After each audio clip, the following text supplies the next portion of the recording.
दोस्तों, क्या आप जानते हैं ताइवान गोट फार्मिंग यानी कि बकरियों की फार्मिंग करके कैसे अरबों रुपये कमा रहा है। लेकिन भाई साहब, क्या आपने कभी यह सोचा है आखिर बकरियों के पालन से ताइवान को क्या फायदा हो सकता है। दोस्तों, शायद आपको अंदाजा नहीं होगा, लेकिन यहाँ लाखों बकरियों की फार्मिंग की जाती है और उनके सिंगों से तरह तरह की चीजें भी बनाई जाती है। और क्या आप जानते हैं बकरी के दूध से साबु और शैम्पू जैसी आइटम भी बनती है। दोस्तों, आज हम बात करने वाले हैं ताइवान के एक ऐसे फार्म के बारे में जहां पर लाखों बकरियों की फार्मिंग की जाती है।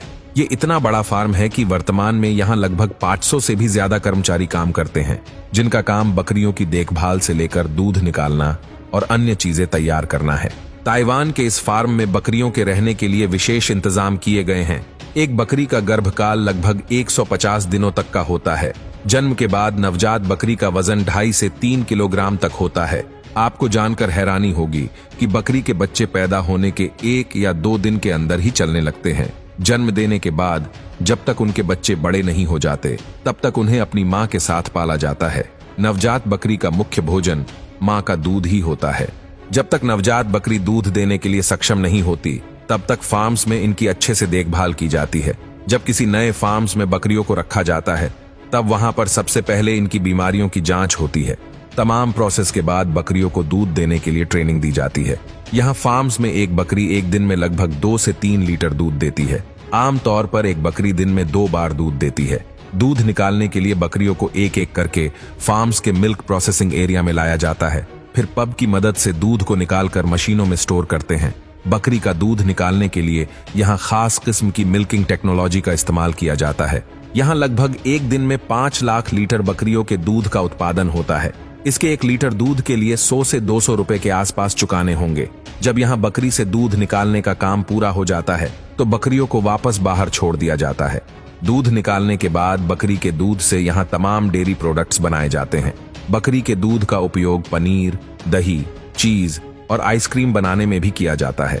इसके अलावा यहाँ बकरी के दूध से शैम्पू और साबुन भी तैयार किए जाते हैं। जब वो उम्र लायक हो जाती है, तो इनको कसाई खानों में लटका दिया जाता है और उन्हें हलाल करके इनके मांस को अलग कर दिया जाता है। बकरियों के जरूरी अंगों के हिसाब से इसके मीट को पैक करके मार्केट में रवाना कर दिया जाता है। और इसके अलावा बकरी की खाल यानी कि जो चमड़ा होता है, उसे अच्छे से साफ करके लग्जरी गुड्स बनाने वाली कंपनी को बेच दिया जाता है।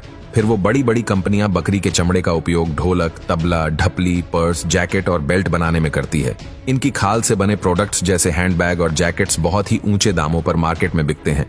इसकी खाल से बनी जैकेट का मूल्य करीब 2000 से 5000 के बीच में होता है।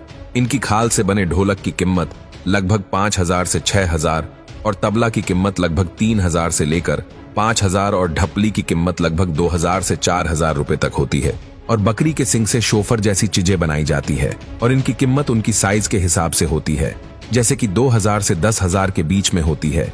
अगर इनके मीट के दामों की बात करें, तो इसका मीट 700 से 1000 रुपये किलो तक बिकता है।